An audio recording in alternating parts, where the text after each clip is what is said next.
Welcome to PIGTID, Places I Go, Things I Do. Today we're going to be changing the battery connector on a 2009 Dodge Ram 3/4 ton pickup. And as always, if the video helps you, go ahead and hit the subscribe button. We need more subscribers, and the like button.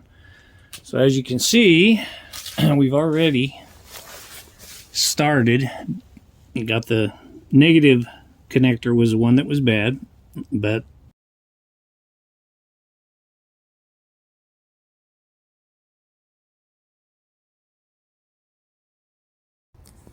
and I was a little concerned at first because this actually was connected this way, and you'll see it when we get all finished. And I thought, man, if I have to take that cable all the way off the ground to the frame and all the way back under the motor, I was not going to be happy. But don't have to do that because these new pieces come with the bolt on it just the way it should be.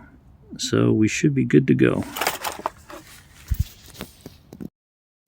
So got these at O'Reilly's Auto Center, and $17 total for a 2-pack, but oh well. And the smaller one is the negative. The one with the larger hole is the positive.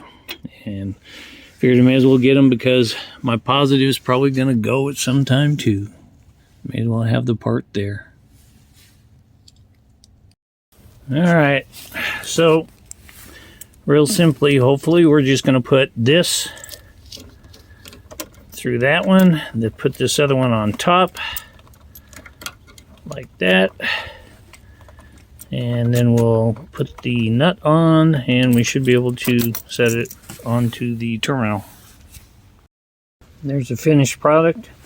This is a 12 millimeter, and this is a 10 millimeter. So we just need to tighten those down.